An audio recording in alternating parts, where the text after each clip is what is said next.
Donald Trump est-il prêt à débrancher l'Europe des réseaux sociaux? Dans le monde et particulièrement en Europe, les géants états-uniens Google, Apple, Facebook, Amazon et Microsoft ont pris une place immense dans nos sociétés, mais quels pourraient être les risques d'une telle dépendance? Et Donald Trump pourrait-il vraiment débrancher l'Europe des GAFAM et des géants états-uniens en cas de conflit? Salut, c'est Blanche, j'espère que vous allez bien, c'est le sujet à la une de ce format d'actu du jour, disponible sur YouTube et en podcast audio. Déjà, posons les bases, quand on parle des GAFAM, il s'agit de Google, Apple, Facebook, Amazon et Microsoft. Aujourd'hui, la présence de ces géants est devenue structurelle dans tout le numérique, que ce soit pour leurs moteurs de recherche, leurs appareils ou encore leurs applications. Mais les GAFAM, ce n'est pas que ça, ce sont aussi des infrastructures cloud. Aujourd'hui, une immense partie d'Internet est hébergée sur les data centers d'Amazon, de Microsoft ou encore de Google par exemple. Ce qu'il faut bien comprendre, c'est que même sans utiliser directement leurs applications, il y a de grandes chances que vous passiez tout de même par leurs services, et ce, même inconsciemment, selon le directeur de l'ANSSI, l'Agence nationale en matière de sécurité des systèmes d'information. Le marché du cloud en Europe est dominé à 70% par 3 acteurs états-uniens, Amazon Web Services, Microsoft Azure et Google Cloud. Très concrètement, beaucoup de sites et applications, même français, dépendent de ces services. On parle même de banques, d'hôpitaux ou de services du gouvernement. Aujourd'hui, les entreprises ne travaillant pas sur des écosystèmes liés à Microsoft ou Apple sont aussi extrêmement minoritaires, ce qui peut poser problème, on en reparle dans un instant. Tout cela implique la collecte de métadonnées allant de nos localisations à nos centres d'intérêt par exemple, des données susceptibles d'être revendues. En bref, ce qu'il faut retenir, c'est que ces fameux GAFAM regroupent plusieurs caractéristiques. Ils dominent largement le secteur, génèrent des centaines de milliards de dollars de profits chaque année, ils collectent des milliards de données et ont une véritable influence sur le numérique à l'échelle mondiale. Alors on va pas faire un cours d'économie, mais quand un tel monopole s'installe, ces quelques grands acteurs peuvent plus facilement, s'ils le souhaitent, imposer leur propre prix, parfois leurs propres règles. Dans un contexte politique, une telle domination du marché signifie moins de concurrence et une vraie difficulté pour des alternatives à se développer. Résultat, on se retrouve entre guillemets bloqué dans l'écosystème de ces GAFAM et ça crée une véritable dépendance. Mais alors, quelle est la place de l'Europe dans tout ça? Aujourd'hui, l'Europe est l'un des principaux clients des GAFAM. Pour vous donner une idée très factuelle, en croisant les données de grandes entreprises du numérique, le CIGREF, le club d'informatique des grandes entreprises françaises, estime à 264 milliards d'euros le montant annuel des services cloud et logiciels achetés par les entreprises de l'Union européenne à des fournisseurs états-uniens. Rien qu'en France, ça représente 54 milliards d'euros par an. Leur étude indique aussi qu'environ 80% des dépenses européennes de cloud et logiciels professionnels vont donc à des entreprises états-uniennes. Mais alors pourquoi une telle situation pourrait poser problème? Eh bien, en important massivement des solutions numériques des États-Unis, l'Europe crée alors une véritable dépendance vis-à-vis du pays. Au-delà de tous les enjeux déjà évoqués, le risque serait qu'un jour la France et l'UE puissent se retrouver privés de tels services, mettant, on peut le dire, presque littéralement les pays à l'arrêt. Parmi les cas de figure évoqués, on retrouve celui des pannes informatiques, et c'est déjà arrivé. L'an dernier, la filiale d'Amazon AWS, qui représente près d'un tiers du marché mondial du cloud, était par exemple tombée en panne plusieurs heures. Instagram, Airbnb,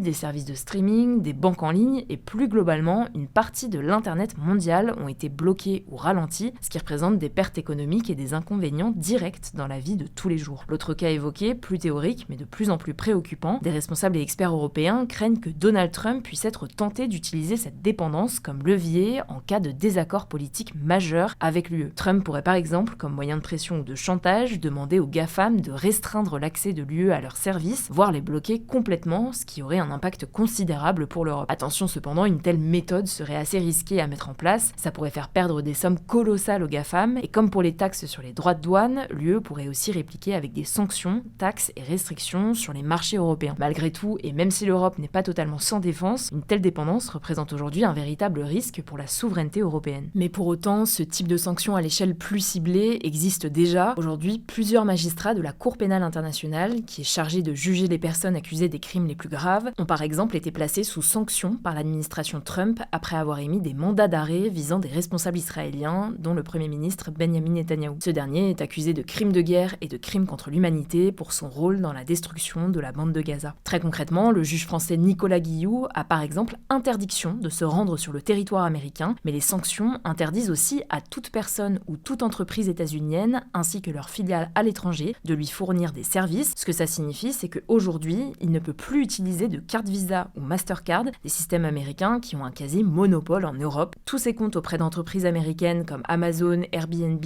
PayPal, etc. sont aussi fermés. Nicolas Guillot affirme notamment, je cite, « vivre comme dans les années années 90 en ayant dénumérisé une bonne partie de sa vie. Ce mardi, il a rencontré 2 commissaires européens pour réclamer la mise en place d'un outil qui permettrait de protéger les Européens de telles mesures. Selon lui, il faut mettre en place un bouclier de services européens pour limiter les dépendances européennes numériques et bancaires, en lançant également un euro numérique qui permettrait de moins dépendre des États-Unis. Ce mardi, un porte-parole de la Commission européenne, l'une des principales instances de l'UE, a également, je cite, apporté son plein soutien pour assurer la protection de la Cour et de son personnel contre des pressions extérieures, en affirmant regretter la décision d'origine d'imposer ces sanctions, à voir si ça se concrétisera. Autrement, que faire de plus pour lutter face à ça ? Ces dernières années, de plus en plus de voix s'élèvent pour mettre en place une politique permettant de créer des acteurs européens capables de concurrencer ou à minima d'être des alternatives crédibles aux GAFAM et d'autres géants états-uniens. Même si des alternatives européennes existent déjà, elles restent minoritaires et peu mises en avant. De nombreux experts soulignent notamment que ça coûterait très cher aux États et aux entreprises, mais qu'il ne faut pas voir ça comme des dépenses, mais plutôt comme des investissements stratégiques. Certains affirment également que l'UE devrait privilégier ses achats vers des entreprises et start-up européennes pour développer son propre écosystème, des entreprises qui seraient donc potentiellement plus favorables aux normes et valeurs européennes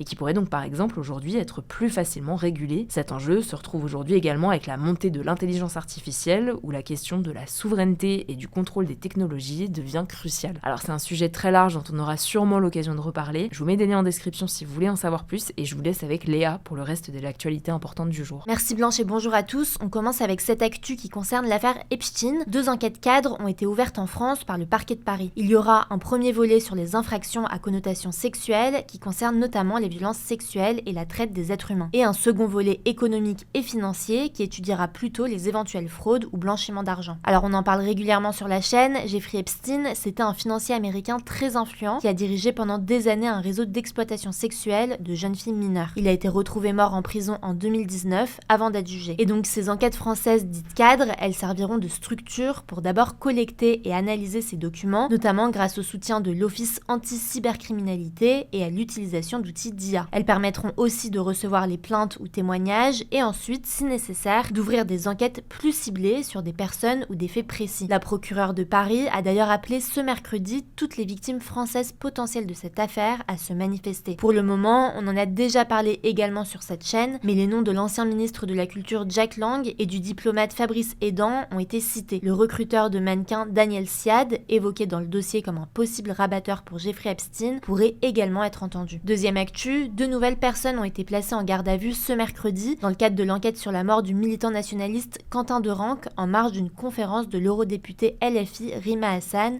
à Sciences Po Lyon jeudi soir. Il s'agit d'un homme considéré comme l'un des principaux suspects et de sa compagne. Au total, 11 personnes ont donc été interpellées. Ce mardi, 9 personnes âgées d'une vingtaine d'années ont été arrêtées. Parmi eux, Jacques-Élie Favreau, l'assistant parlementaire du député de la France Insoumise Raphaël Arnaud, et Adrien B, un militant de la Jeune Garde, un collectif d'extrême gauche né à Lyon dans les années 2010 et confondé justement par Raphaël Arnaud. Selon le Parisien, un deuxième assistant parlementaire de Raphaël Arnaud a été identifié parmi les suspects et placé en garde à vue. Il s'agirait d'un certain Robin C qui est engagé sous pseudonyme à l'Assemblée nationale. Au moins 6 hommes sont soupçonnés d'avoir un lien direct avec les coups mortels portés à Quentin Derenque, selon une source proche de l'enquête citée par BFM. L'un d'entre eux est mis en cause pour homicide. Le parquet de Lyon a ouvert une enquête pour, je cite, violence aggravée et coup mortel aggravé. À noter au passage que le siège national de la France Insoumise, qui est situé dans le 10e arrondissement de Paris, a été évacué ce mercredi matin après une alerte à la bombe. Son coordinateur national, Manuel Bompard, a assuré sur X, je cite, que l'ensemble des salariés et des militants sont en sécurité. LFI a reçu un email transmis à la police où il était écrit, je cite, « Je viens de poser des explosifs dans vos locaux,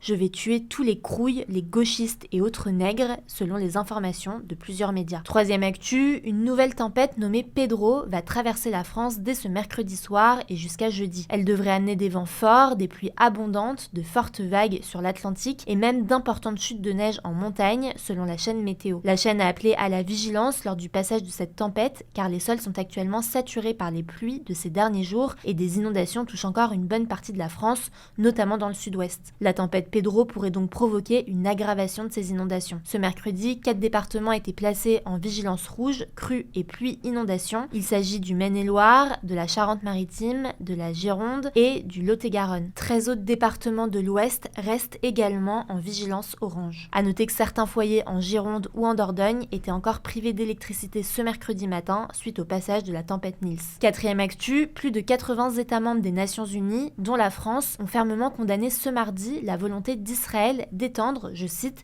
sa présence illégale en Cisjordanie, un territoire palestinien occupé par Israël depuis 1967. Cette déclaration commune intervient quelques jours après que le gouvernement israélien a approuvé un texte facilitant les achats de terres par les colons et décidé d'accélérer le processus d'obtention de terres en Cisjordanie. Le secrétaire général de l'ONU, Antonio Guterres, a appelé lundi Israël à, je cite, revenir immédiatement sur ces mesures qui ne sont pas seulement déstabilisantes, mais comme l'a rappelé la Cour internationale de justice, illégales. La colonisation de la Cisjordanie s'est intensifiée sous l'actuel gouvernement du Premier ministre israélien Benjamin Netanyahou, en particulier depuis l'attaque du 7 octobre 2023 en Israël. D'ailleurs, plus de 500 000 Israéliens vivent aujourd'hui en Cisjordanie, dans des colonies que l'ONU juge illégales au regard du droit international, au milieu d'environ 3 millions de Palestiniens. Cinquième actu, des caméras de vidéosurveillance pilotées par une intelligence artificielle pourraient bientôt être déployées dans les supermarchés et commerces en France pour détecter les vols. L'Assemblée nationale a adopté en première lecture ce lundi une proposition de loi autorisant l'expérimentation de ces caméras jusqu'à fin 2027. En gros, si ces caméras identifient un comportement suspect, le système déclenche une alerte envoyée directement au commerçant